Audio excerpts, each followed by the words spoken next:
안녕하세요. 잡학사전 진행의 빈주형입니다. 오늘은 정혜윤, 이라윤 아나운서와 함께합니다. 안녕하세요.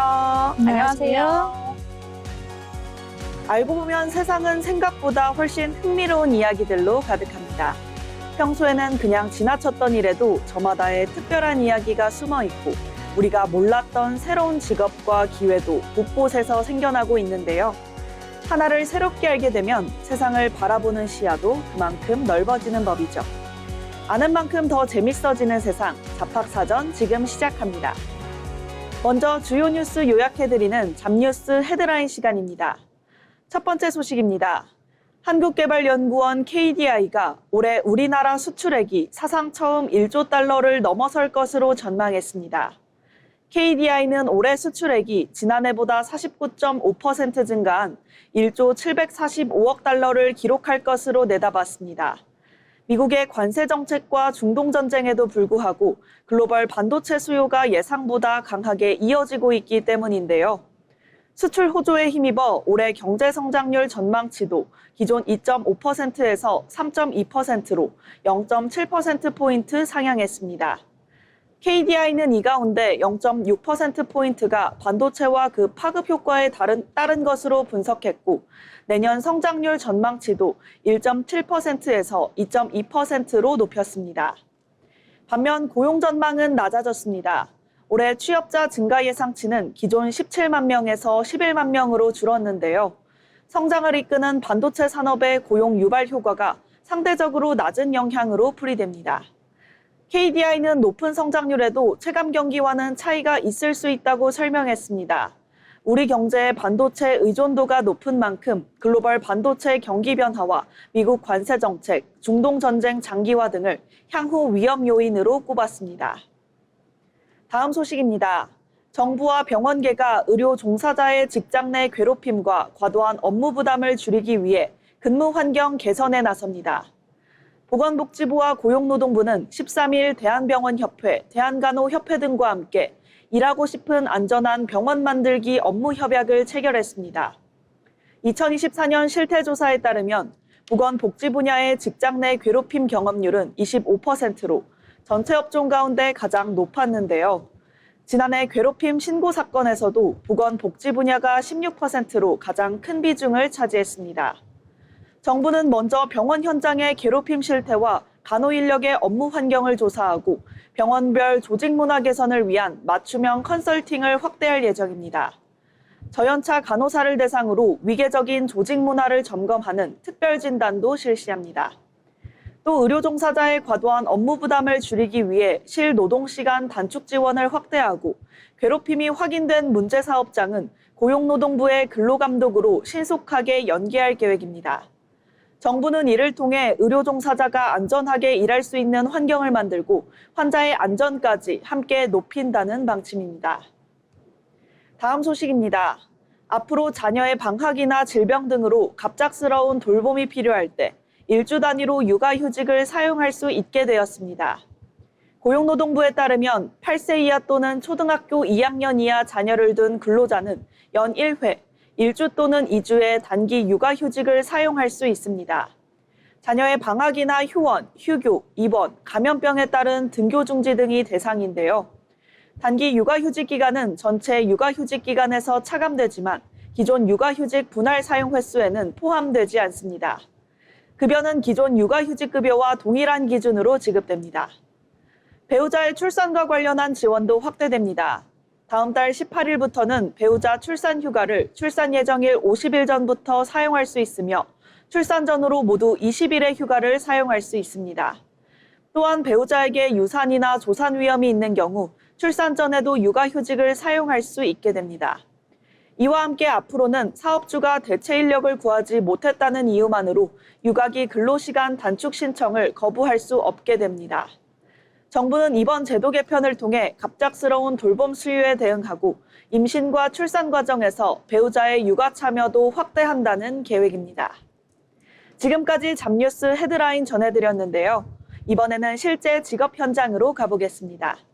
다양한 직업을 직접 만나보고 그 속에서 일하는 사람들의 이야기를 들어보는 현장 속으로입니다. 정혜윤 아나운서가 전해드립니다. 네, 우리가 매일 이용하는 도로, 또 아이들이 공부하는 학교의 책상, 그리고 공공기관의 다양한 소프트웨어까지 이 모든 것들은 국가 예산으로 꼭 필요한 물품과 또 서비스를 사들이는 공공조달 과정을 통해 우리 곁에 옵니다. 현재 우리나라의 공공조달 시장 규모는 무려 200조 원에 달하는데요. 이렇게 거대한 예산이 쓰이는 만큼 투명하고 공정한 관리가 필요하겠죠. 오늘 현장 속으로에서는 이 커져가는 공공시장의 흐름을 조율하고 또 국가와 기업을 잇는 든든한 다리 역할을 하는 새로운 직업, 공공조달관리사에 대해 알아보도록 하겠습니다. 이 조달시장의 규모가 급증하고 또 계약 관련 법체계가 갈수록 복잡해지면서 조달 행정 전체를 체계적으로 다룰 전문가의 필요성이 꾸준히 대두가 되어 왔는데요. 그 흐름 속에서 2026년에 새롭게 탄생한 직무가 바로 공공조달관리사입니다. 이 직업은 외부에서 일회성으로 민원을 대행해주는 업무와는 결이 다른데요. 이 공공기관이나 민간기업 내부에 소속되어 입찰과 계약 체결, 또 이행 관리 등 조달 업무 전반을 기획하고 책임지는 내부의 실무 전문가입니다. 주시간에서 이렇게 막대한 예산이 오가는 과정을 투명하게 이끄는 핵심적인 역할을 맡고 있다고 볼 수 있습니다. 이렇게 현장에 배치된 공공조달관리사는 크게 세 가지 갈래의 실무를 수행하게 되는데요. 첫 번째는 꼼꼼하게 계획을 수립하는 것입니다. 시장 조사와 조달 수요를 분석해서 가장 효율적인 발주 계획을 세우게 되고요. 두 번째는 공정하게 절차를 관리하는 것입니다. 국가계약법과 지방계약법 등 엄격한 테두리 법안에서 입찰을 진행을 하고 나라장터 같은 전자조달 시스템을 직접 통제를 하고 운영을 합니다. 이 마지막으로는 철저하게 계약을 이행하는 것을 관리를 하는데요. 낙찰자 결정부터 실제 계약 체결, 그리고 무사히 납품과 검수가 끝날 때까지 이 모든 과정을 꼼꼼하게 살펴봅니다. 처음부터 끝까지 빈틈없는 절차를 통해 공정한 시장 질서를 만들어가는 일련의 과정을 수행하게 됩니다. 단순한 행정 보조를 넘어서 조달 전의 과정을 책임지는 독립적인 전문 직업군으로 인정을 받고 있기 때문에 이런 직업적인 안정성 자체도 무척이나 높은데요.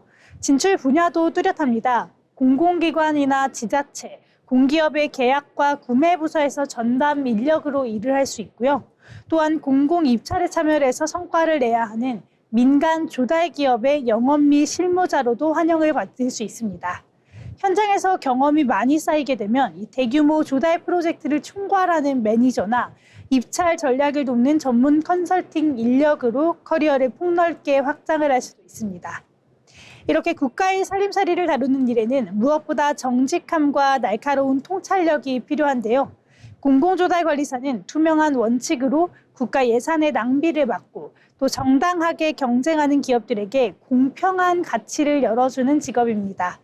원칙을 지켜내는 꼼꼼함으로 우리 사회의 공정한 내일을 함께 그려가고 싶은 분들이라면 공공조달관리사라는 새로운 길에 주목해 보시면 어떨까요? 지금까지 현장 속으로였습니다.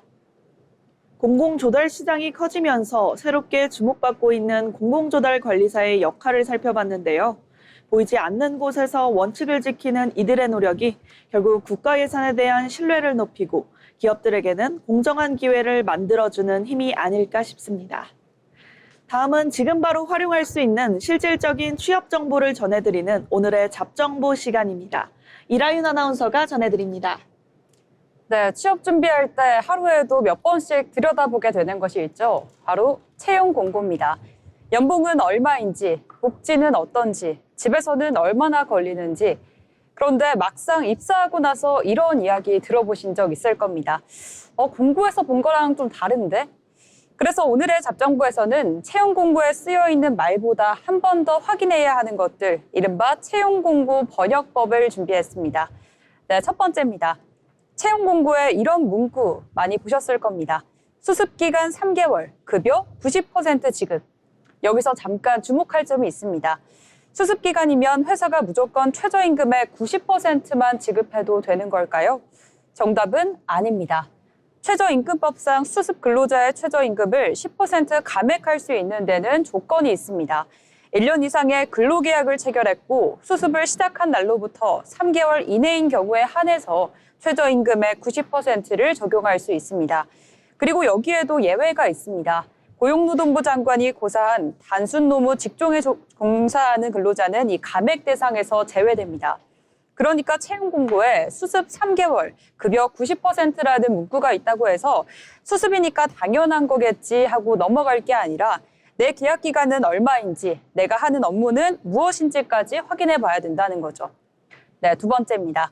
공고에서 복지 좋음, 자유로운 분위기 같은 문구를 발견했다면 그보다 먼저 주목해야 할 점이 있습니다. 바로 상시 근로자가 몇 명인가입니다. 왜 직원 수까지 알아봐야 하느냐? 우리 근로기준법은 사업장의 상시 근로자 수에 따라서 일부 규정의 적용 범위가 달라지기 때문입니다. 대표적으로 상시 근로자 5명 미만 사업장에서는 근로기준법상 연장, 야간, 휴일 근로 가산임금이나 연차 유급 휴가 등 일부 규정이 적용되지 않습니다. 그러니까 똑같이 주 5일 근무라고 적혀 있어도 사업장 규모에 따라서 실제 적용되는 제도가 달라질 수 있다는 거죠. 다만 여기서 오해하시면 안 됩니다. 5인 미만이면 근로기준법이 아예 없는 거 아니야? 그건 아닙니다. 임금이나 근로조건 명시처럼 사업장 규모와 관계없이 적용되는 규칙들도 있는데요. 그러니까 회사를 알아볼 때 검색창에 회사 이름만 쳐보는 데서 그치는 게 아니라 내가 실제 근무하게 될 사업장의 규모도 한번 확인해 보시는 것이 좋겠습니다. 네, 세 번째는 제가 가장 주의 깊게 보셨으면 하는 부분입니다. 분명 채용 공고에는 A라고 적혀 있었는데 면접에 가보니 B라고 합니다. 예를 들어 공고에서 제시했던 근로 조건과 실제 제안받은 조건이 달라졌다거나 또 입사한 뒤에 제시했던 조건이 나에게 불리하게 바뀌었다면 어떨까요? 취업이 원래 그런 거지 하고 무조건 받아들여야 하는 게 아닙니다. 채용절차법에서는 정당한 사유 없이 채용 광고의 내용을 구직자에게 불리하게 변경하는 행위, 그리고 채용한 뒤에 채용 광고에서 제시한 근로 조건을 정당한 사유 없이 불리하게 변경하는 행위를 금지하고 있습니다. 다만 이 법의 적용 범위도 알아둘 필요가 있는데요. 그래서 여기서 얻을 수 있는 실전 팁 하나 드리겠습니다. 마음에 드는 채용 공고를 발견했다면 그냥 보지 말고 저장해 두시면 좋을 것 같습니다. 나중에 면접이나 근로계약 단계에서 조건을 비교할 때 내가 어떤 내용을 보고 지원했는지 알 수 있기 때문입니다. 네, 그리고 마지막입니다. 사실 채용 공고에서 가장 경계해야 할 건 이상한 말이 아니라 오히려 너무 좋은 말일 수 있습니다.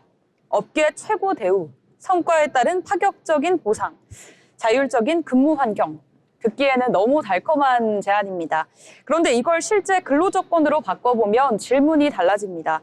그래서 임금은 정확히 얼마인지, 임금은 어떤 항목으로 구성이 되어 있는지, 근무 시간은 몇 시부터 몇 시까지인지, 휴일은 언제인지, 근로계약을 체결할 때 사용자는 임금과 소정 근로시간, 휴일, 연차유급 휴가 등을 명시해야 하고 임금의 구성 항목, 계산 방법, 지급 방법과 소정 근로시간 등 법에서 정한 사항을 서면으로 명시해서 근로자에게 교부해야 합니다. 취업 준비를 하다 보면 어떻게든 또 나를 뽑아줄 회사에 집중하게 되는데요. 하지만 채용은 회사만 지원자를 고르는 과정이 아닙니다. 지원자 역시 앞으로 내가 일할 회사를 고르는 과정이죠.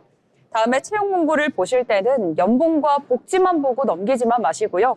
이 문장을 숫자로 바꾸면 정확히 무슨 뜻이지? 딱 한 번만 더 질문해 보시기 바랍니다. 회사에 들어가기 전에 알면 정보지만 들어가고 나서 알면 당황스러운 것들. 지금까지 오늘의 잡정보였습니다.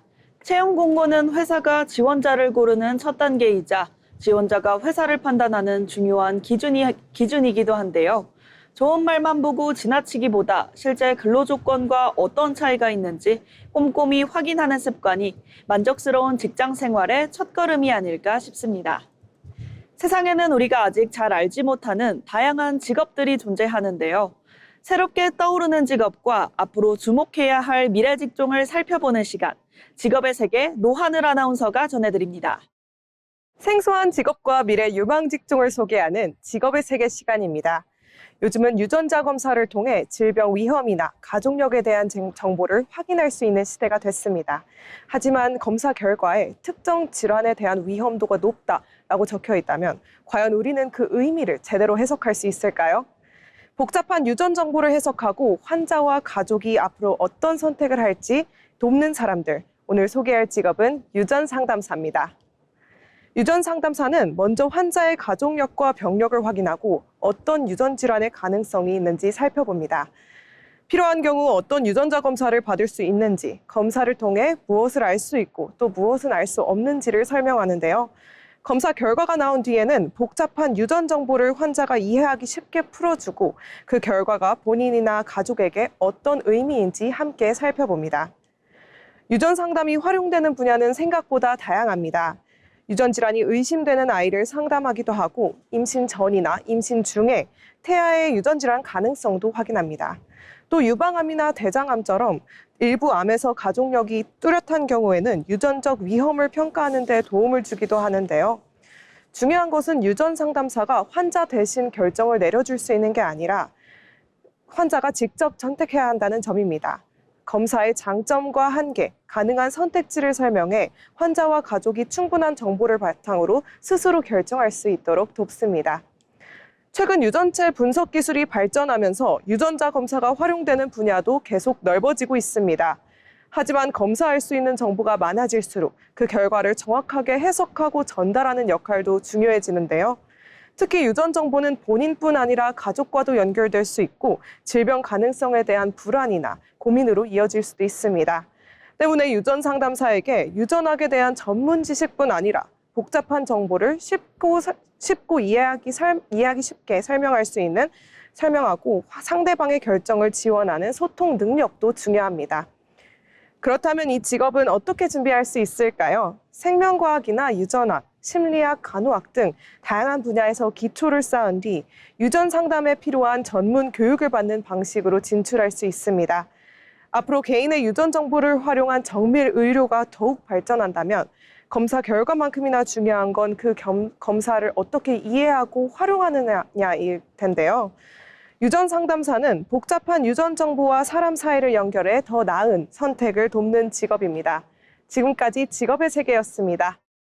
유전자 검사를 통해 알 수 있는 정보가 많아질수록 그 결과를 어떻게 이해하고 받아들이냐도 중요해지고 있는데요. 복잡한 유전 정보를 단순히 전달하는 데 그치지 않고 한 사람과 그 가족이 스스로 더 나은 선택을 할 수 있도록 돕는 유전 상담사의 역할이 더욱 중요해질 것으로 보입니다. 이번 시간은 일하는 방식의 변화를 들여다보는 잡토크 시간입니다. 직장인들의 소진을 이야기할 때 흔히 번아웃을 많이 떠올립니다. 일이 너무 많아 몸과 마음이 지치는 현상인데요. 그런데 반대로 일이 너무 적거나 단조로워서 지치는 사람들도 있습니다. 바로 보어아웃인데요. 업무가 지나치게 적거나 자신의 능력을 충분히 활용하지 못하는 상황이 반복되면서 의욕과 성취감을 잃는 현상을 말합니다. 혜윤 아나운서, 일이 적으면 오히려 편할 것 같은데 왜 지치게 되는 걸까요? 네, 아무래도 일이 단순히 돈을 버는 수단만은 아니기 때문일 것 같은데요. 이 사람들은 일을 통해서 자신의 능력을 발휘하고 또 결과를 만들어내면서 성취감을 얻기도 합니다. 특히나 요즘에는 연봉이나 안정성뿐만이 아니라 성장 가능성과 일의 의미에 대해서 사람들이 중요하게 생각을 하면서 이를 통한 자아 실현의 욕구도 커지고 있습니다. 그런데 단순한 업무만 반복을 하거나 할 일이 없는 상황이 계속되면 이런 욕구를 충족하기가 어렵고 결국에는 일에 대한 흥미와 의욕도 떨어질 수밖에 없습니다. 결국 일이 적다는 사실보다 일을 통해 얻고 싶은 성취감이나 성장의 기회를 찾지 못하는 게 더 큰 문제라는 말씀이시군요. 그렇다면 라윤 아나운서, 어떤 업무 환경에서 보어아웃이 나타나기 쉬운가요? 네, 자신의 역량에 비해서 지나치게 쉬운 업무를 맡거나 또 매일 똑같은 일을 반복하는 경우가 대표적인데요. 새로운 업무에 도전하거나 또 배울 기회가 부족하고 자신이 맡은 역할과 또 책임이 명확하지 않은 상황에서도 나타날 수가 있습니다. 같은 업무라도 누구는 편하고 누구는 답답하다고 느낄 수 있을 것 같은데요. 개인에 따라서 차이가 있겠죠? 네, 그렇습니다. 이래서 무엇을 중요하게 생각하는지에 따라 차이가 날 수 있는데요. 특히 성장이나 성취를 중요하게 생각하는 사람이라면 자신의 능력을 활용하지 못하는 상황에서 더 큰 답답함을 느낄 수가 있습니다. 결국 보어아웃은 단순히 할 일이 없다라는 문제가 아니라 자신의 역량과 또 실제 업무 사이에서 불균형이 나타날 수 있습니다. 그렇다면 해결책도 단순히 업무량을 늘리는 것은 아닐 것 같은데요. 혜윤 아나운서, 개인이 어떻게 대처할 수 있을까요? 네, 이 먼저는 자신이 왜 업무에서 이렇게 흥미를 잃었는지 이런 부분을 살펴보는 것이 중요한데요. 업무량이 부족한 것인지 아니면 반복적인 업무 때문인지 원인을 파악해야 합니다. 이후에는 상사와 자신의 역할에 대해 소통을 하거나 새로운 프로젝트에 참여를 해보거나 또 직무 교육을 통해서 스스로 새로운 목표를 만드는 것도 하나의 방법이 될 수 있습니다. 그렇다면 개인뿐만 아니라 기업의 역할도 중요하겠죠? 네, 맞습니다. 단순히 직원에게 일을 더 주는 방식으로 접근하는 것은 안 됩니다. 각자의 역량에 맞게 업무를 배분하고 또 새로운 프로젝트나 또 직무 교육, 직무 순환 등을 통해서 성장할 기회를 제공해야 하는데요. 직원이 자신의 역할을 분명하게 느끼고 또 업무에서 적절한 도전과 또 성취감을 얻을 수 있도록 만드는 것이 중요합니다. 네, 일이 너무 많아서 지치는 번아웃과 달리 일에서 의미와 성취감을 찾지 못해 지치는 보어아웃에 대해 이야기 나눠봤는데요. 결국 중요한 것은 일을 얼마나 많이 하느냐가 아니라 자신의 역량을 발휘하며 일의 의미와 성장의 기회를 찾을 수 있느냐일 겁니다. 누구나 자신의 역할에서 적절한 도전과 성취감을 느낄 수 있는 건강한 일터 문화가 자리 잡기를 기대합니다. 오늘 잡토크는 여기서 마치겠습니다.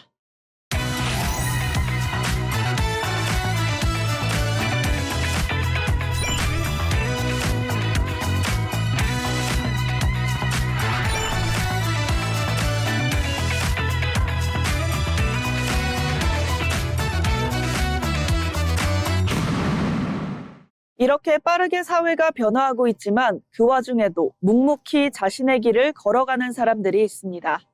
평범하지만 특별한 일하는 사람의 인생 이야기, 자빈 스토리를 김아림 아나운서가 전해드립니다. 다양한 사람들의 삶과 직업을 통해 이야기를 전해드리는 시간, 자빈 스토리 시간입니다. 오늘 소개할 인물은요, 대학에서 화학을 공부하고 실험실에서 연구자의 길을 걷던 사람이었습니다. 하지만 지금은 그 경험을 바탕으로 우주와 미래, 그리고 사람에 대한 이야기를 쓰고 있는데요. 우리가 빛의 속도로 갈 수 없다면을 통해 세상에 알려진 SF 작가죠. 과학과 문학을 넘나들며 자신만의 이야기를 만들고 있는 김초엽 작가입니다. 1993년생인 김초엽 작가는 포스텍에서 화학을 전공하고 생화학으로 석사 학위를 받았습니다. 대학원에서는 분자를 연구하며 실험실에서 많은 시간을 보냈는데요. 흥미로운 점은 그의 소설에 등장하는 아이디어 가운데 상당수가 바로 이 시기의 경험에서 출발했다는 겁니다. 김초엽 작가는 대학원생 시절 인터뷰에서 실험실에서 연구를 하다 보면 다른 분야에서는 접하기 어려운 아이디어를 얻을 수 있다고 말했습니다. 과학을 공부했던 시간이 훗날 새로운 세계를 만드는 작가의 자산이 된 겁니다. 작가 김초엽의 이름이 본격적으로 알려진 건 2017년입니다. 제2회 한국과학문학상에서 관내 분실로 중단편 부문 대상을, 우리가 빛의 속도로 갈 수 없다면에서 가작을 동시에 수상했는데요. 한 공모전에서 두 작품을 나란히 수상하며 신인 작가의 등장을 알렸습니다. 그리고 2019년 첫 소설집 우리가 빛의 속도로 갈 수 없다면을 출간했는데요. 2020년 10만 부가 넘게 판매되며 창작 SF 베스트셀러에 오르게 됩니다. 김초엽의 작품 속 미래는 마냥 화려하지만은 않습니다. 새로운 기술이 등장한 세상에서도 누군가는 가족과 헤어지고 누군가는 사회에서 소외되며 또 누군가는 서로 다른 존재를 이해하려고 노력합니다. 관내분실에서는 죽은 사람의 기억을 보관할 수 있는 미래를 배경으로 사라진 어머니의 흔적을 찾아가는 딸을 그렸고, 우리가 빛의 속도로 갈 수 없다면에서는 우주를 자유롭게 이동할 수 있는 시대에서도 가족에게 갈 수 없는 한 사람의 이야기를 담았습니다. 미래를 그리지만 결국 지금을 살아가는 사람들의 감정과 관계를 이야기하는 것, 그것이 바로 김초엽 작가의 작품만의 특징입니다. 작품 활동을 시작한 뒤 김초엽 작가는 빠르게 주목받았습니다. 2019년 오늘의 작가상, 2020년 문학동네 젊은 작가상을 수상했고, 소설뿐 아니라 에세이와 논픽션으로도 활동 영역을 넓혀왔습니다. 그리고 2025년 9월에는 모교인 포스텍 인문사회학부 특임교수로 임명이 됐는데요. 화학을 공부하던 학생에서 SF 작가로, 그리고 이제는 다시 대학에서 학생들과 과학과 문학의 경계를 넘나들고 있습니다. 과학과 문학은 서로 다른 세계처럼 보입니다. 하지만 김초엽 작가는 과학에서 발견한 질문을 이야기로 옮겨왔고 그 안에서 다시 사람을 봤습니다. 실험실에서 분자를 연구했던 시간도 수많은 이야기를 읽고 써온 시간도 지금의 작품을 만드는 소중한 재료가 됐는데요. 과학으로 세상을 탐구했던 연구자에서 이제는 이야기로 사람과 미래를 바라보게 된 작가 김초엽. 서로 다른 두 세계를 연결하며 자신의 길을 만들어가고 있는데요. 앞으로도 김초엽 작가가 과학의 상상력을 통해 또 어떤 이야기를 들려줄지 기대해 보겠습니다. 그럼 지금까지 자빈스토리였습니다. 과학을 연구하던 시간이 문학을 만나 또 다른 세계를 만들어냈다는 점이 인상적이었는데요. 어쩌면 새로운 길은 전혀 다른 곳에서 시작되는 것이 아니라 우리가 걸어온 모든 시간이 모여 만들어지는 것인지도 모르겠습니다. 이번 시간은 경제로 보는 일터입니다. 경제의 변화는 곧 일의 방식과 일자리의 모습에도 영향을 미치는데요. 이번 시간에는 경제 흐름을 통해 산업과 일터의 변화를 함께 들여다보겠습니다. 현지수 아나운서가 전해드립니다. 경제 흐름을 통해 일터를 들여다보는 시간, 경제로 보는 일터입니다. 여러분, 직장인들의 솔직한 마음과 일상을 들여다보는 지표죠. 최근 발표된 블라인드 지수 2016 결과를 보면 매우 흥미롭고도 씁쓸한 현상이 포착됩니다. 한국 직장인들의 업무 만족도와 행복 지수는 지속해서 떨어져 역대 최저 수준을 기록했는데 정작 이직을 시도하겠다는 응답은 감소세로 돌아선 겁니다. 만족스럽지 않은 회사에 계속 남아서 자리를 지키는 직장인들, 도대체 어떤 경제적 배경이 이들을 일터에 묶어놓고 있는 걸까요? 불과 2, 3년 전만 해도 연봉을 높여 옮겨 다니는 대이직 시대나 최소한의 업무만 수행하는 형태가 자리 잡았는데 최근 분위기는 완전히 달라졌습니다. 불만이 있어도 참고 버티는 패턴이 나타난 건데요. 실제로 이번 블라인드 지수 조사에 따르면 한국 직장인들의 직무 만족도는 100점 만점에서 40점대로 하락해 강한 피로감을 나타냈습니다. 하지만 1년 이내 이직을 추진하겠다는 응답은 전년 대비 약 7에서 8%포인트 감소했습니다. 이런 심리적 이탈과 행동적 정체가 일터 전반에 고착화되고 있는 겁니다. 그렇다면 경제학적으로 이 현상을 어떻게 해석해야 할까요? 전문가들은 가장 큰 원인으로 경기 둔화에 따른 고용 시장의 급격한 냉각을 꼽습니다. 최근 고용노동부의 행정통계와 경제 동향을 살펴보면 기업들의 경력직 채용 공고수 감소세가 이어지고 있는데요. 고금리 장기화와 경기 불확실성으로 기업들이 신규 채용 예산을 동결하거나 구조조정에 나서면서 경력직 이직 시장의 문호 자체가 좁아진 겁니다. 한국노동연구원 등 주요 경제 연구기관에서는 이를 위험 회피형 노동행동으로 분석합니다. 경기 불확실성이 커진 상황에서 기대이익보다 실직이나 이직 실패라는 위험의 크기가 훨씬 커진 겁니다. 현재 안정적인 소득원을 유지하는 것이 직장인들이 선택할 수 있는 가장 합리적인 경제적 방어 기제라는 뜻이죠. 노동경제 전문가들은 직원들의 행복도가 떨어진 상태에서 이직마저 정체되면 조직 내 몰입도가 급감해 기업 전체의 노동 생산성 저하라는 악순환에 빠질 수 있다고 경고합니다. 즉 영혼 없는 출근이 늘어난다는 것이죠. 이에 따라 이제 외부 채용에만 의존하던 방식에서 벗어나야 한다고 지적합니다. 성장기회를 제공하는 내부 커리어 이동 제도를 확충하고 직무 재교육을 지원하는 리디자인 복지를 강화해야만 묶어있는 인재들의 몰입도를 다시 끌어올릴 수 있다는 지적입니다. 차가운 경기 전망과 얼어붙은 고용 시장 속에서 직장인들은 오늘도 묵묵히 자신의 자리를 지켜내고 있습니다. 버티는 것이 미덕이 된 불확실성의 시대, 기업 역시 직원들의 안주를 만족으로 착각해서는 안 됩니다. 직원들의 지친 마음을 다독이고 새로운 활력을 불어넣는 조직의 지혜가 그 어느 때보다도 절실할 때입니다. 지금까지 경제로 보는 일터였습니다. 불확실한 고용시장 속에서 이직보다 버티기를 선택하는 사람들이 늘어나는 만큼 기업도 직원들이 다시 일의 의미와 성장의 기회를 찾을 수 있는 환경을 만드는 노력이 필요해 보입니다. 지금까지 데이터로 본 일터였습니다. 이번 시간은 통계와 데이터를 통해 우리 노동시장의 변화와 현실을 짚어보는 자비슈 시간입니다. 요즘 주변을 보면 칼퇴근을 넘어 근로시간 자체가 줄었다는 이야기가 종종 나오던데요. 혜윤 아나운서, 오늘은 이와 관련된 데이터를 준비하셨다고요? 네, 맞습니다. 이 최근 발표된 고용 동향을 보면 주당 평균 취업 시간이 35.2시간으로 집계가 됐습니다.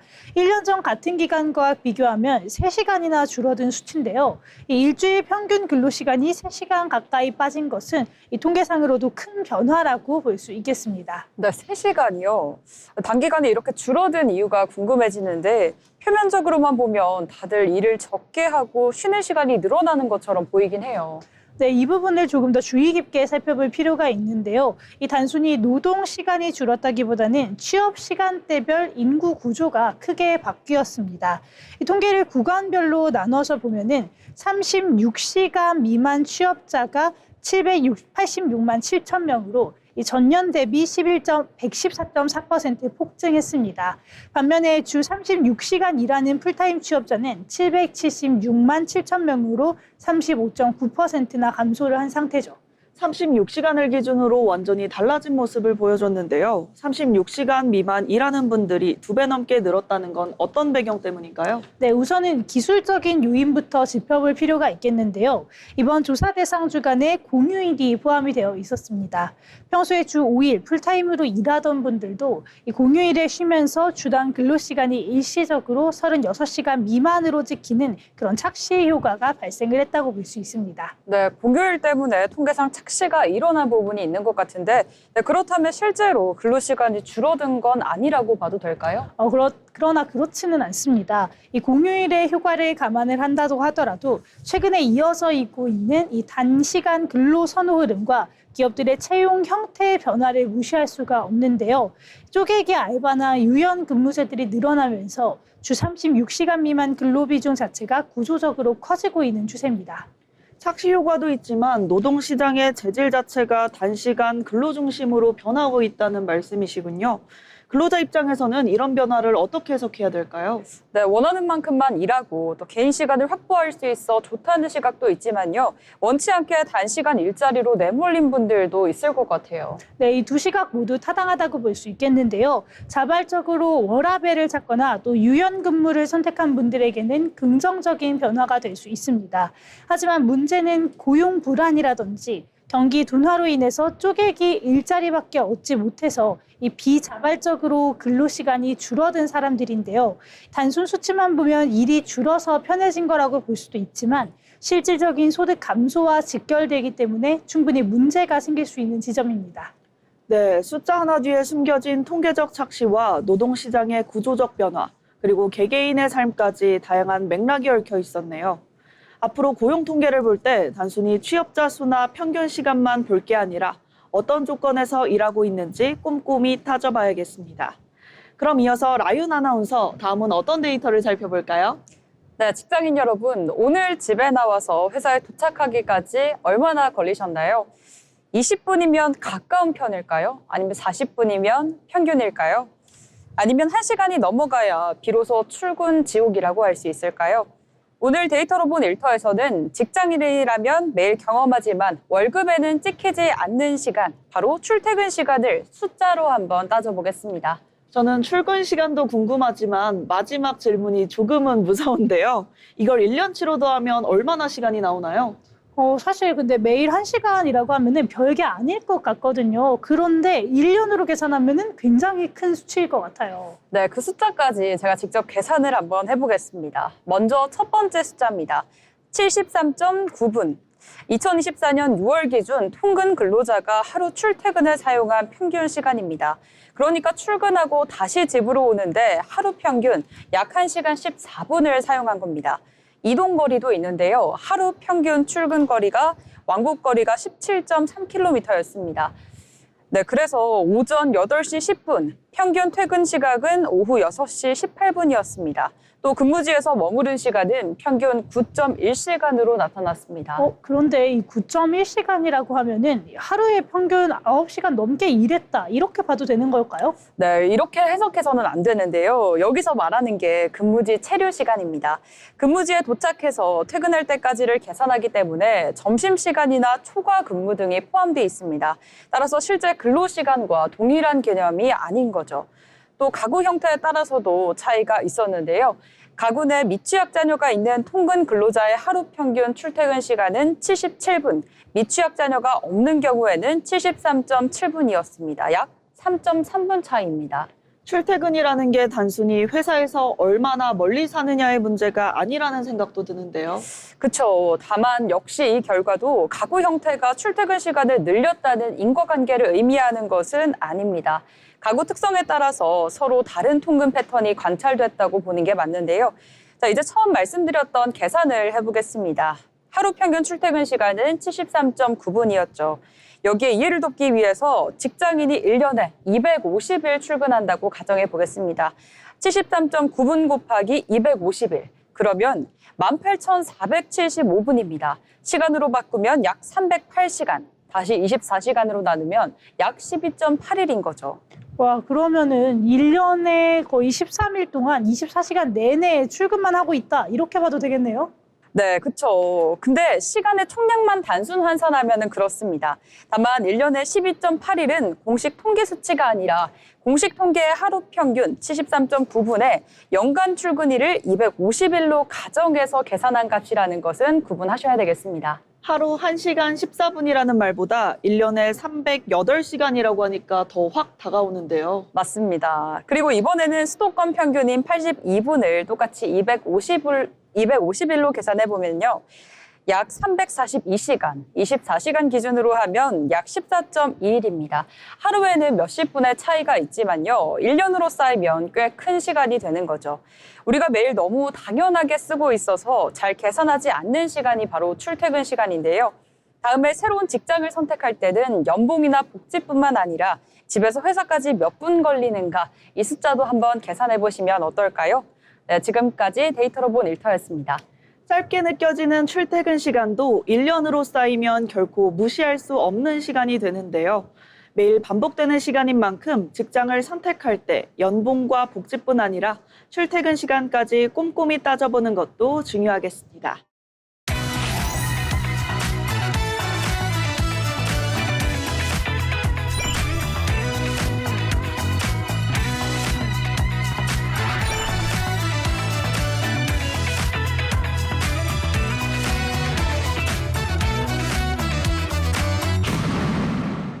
취업을 준비할 때 중요한 것 중 하나는 바로 기업을 제대로 이해하는 겁니다. 기업의 특징과 산업 트렌드를 살펴보는 시간, 기업사전 기업을 알고 잡자. 장진현 아나운서가 준비했습니다. 기업을 쉽고 재밌게 알아보는 시간 기업사전입니다. 감기나 몸살로 병원에 다녀온 뒤 약국에서 처방약 받아본 경험 다들 있으실 텐데요.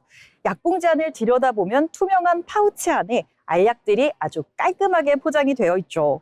우리가 처방전을 내고 기다리는 그 짧은 시간 동안 단 몇 초 만에 알약을 완벽하게 분류해주고 또 포장해주는 기계가 있었다는 사실 알고 계셨나요? 오늘 기업사전에서 소개해드릴 기업, 국내 시장 점유율 독보적 1위는 물론 전 세계 약국 자동화 시장을 선도하는 숨은 알짜 기업 JVM의 이야기입니다. 우리가 약국에서 흔히 보는 이 한 포씩 포장된 투명한 약봉지 다들 아실 텐데요. 이 약봉지를 전문 용어로 파우치형 조제라고 부른다고 합니다. 환자 입장에서는 복용하기 매우 편리하지만 기계 입장에서는 엄청난 정밀 기술이 들어간다고 합니다. 처방전이 입력되자마자 수백 가지 알약 중 필요한 약만을 정확하게 골라내고 0.1초 만에 봉지에 담아 밀봉한 뒤 환자의 이름과 복약 시간까지 인수해내는 전자동 정제 분류 포장 시스템을 순수 자체 기술로 완성해낸 곳이 바로 오늘의 기업인 JVM이라고 합니다.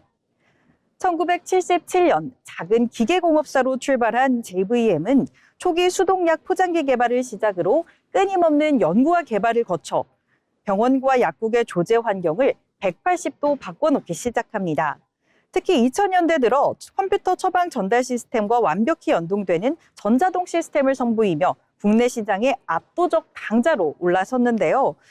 2016년 한미약품그룹의 계열사로 편입되면서 회사는 또 한 번 퀀텀 점프를 이뤄냅니다.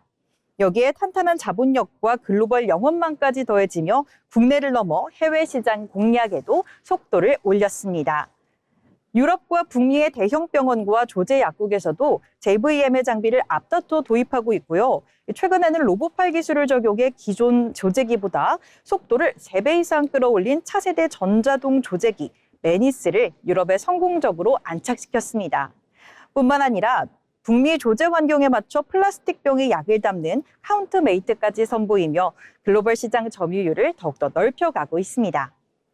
여기에 조제된 알약의 색상과 모양을 카메라로 검수해 복약 사고를 0%로 줄여주는 광학 검수 시스템, 그리고 병원 내 마약류, 고위험 약품을 전자동으로 추적 관리하는 인티팜 시스템까지 갖추며 토털 메디컬 솔루션 기업으로서 진화하고 있습니다. 아플 때 무심코 뜯어먹던 투명한 약봉지 하나.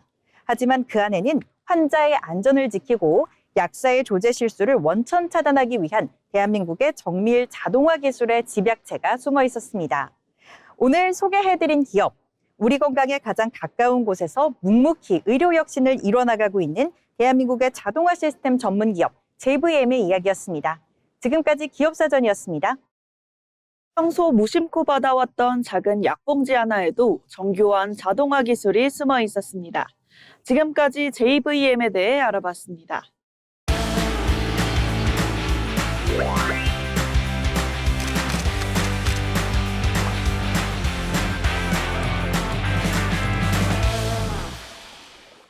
이번 시간은 전국의 모든 맛집과 축제, 그리고 핫플레이스를 전해드리는 어디 갈까 시간입니다.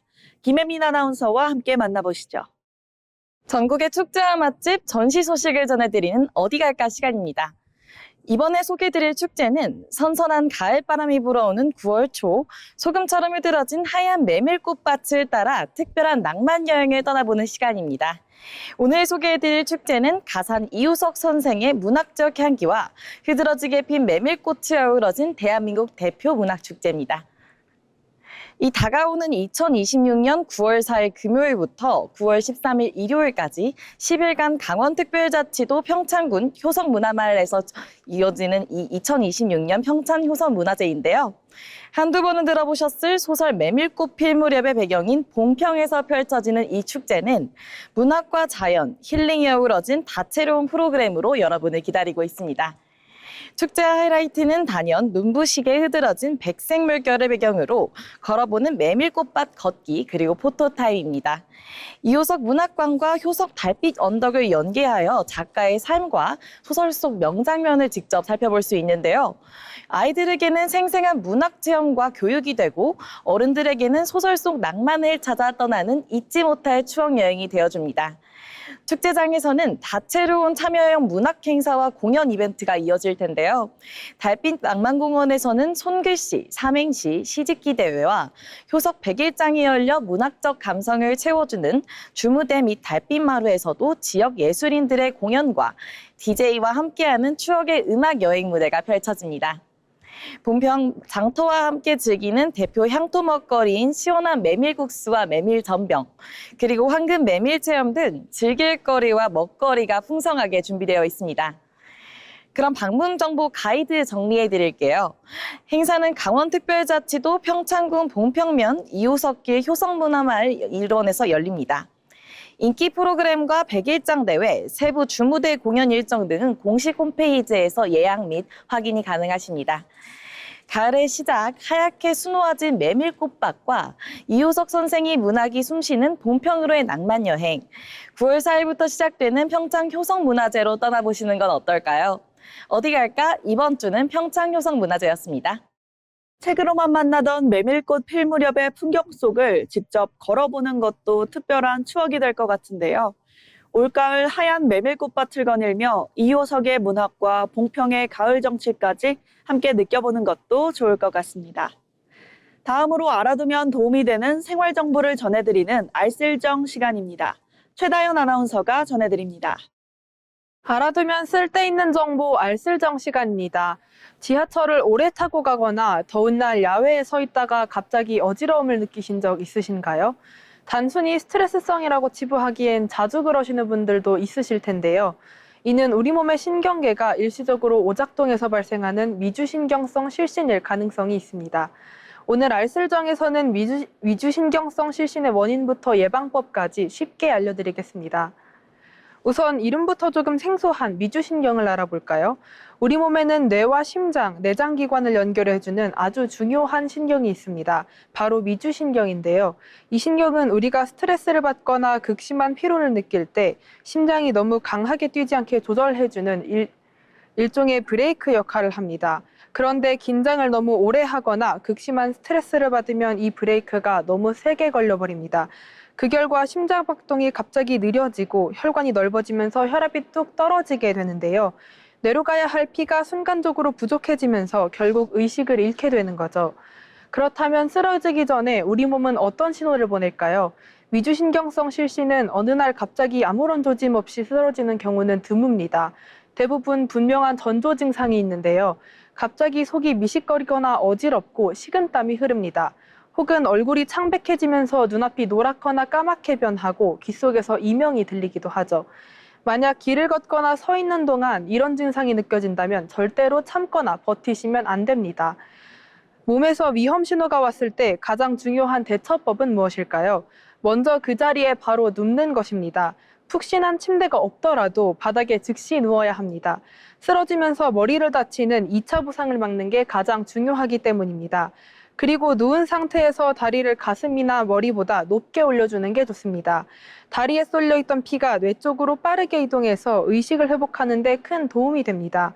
만약 누울 수 없는 장소라면 쪼그려 앉아 고개를 숙이거나 다리를 꼬아주는 것만으로 혈압을 올려 실신을 막을 수 있습니다. 그렇다면 평소 생활 속에서 실신을 예방하려면 어떻게 해야 할까요? 가장 기본적이고 중요한 것은 수분 섭취입니다. 평소 물을 충분히 마셔 체내 혈액량을 적절하게 유지해주는 게 좋습니다. 또한 밀폐되고 더운 장소에 오래 서 있는 걸 피하고 아침에 일어날 때 갑자기 일어나지 말고 천천히 단계적으로 일어나는 습관을 가져야 합니다.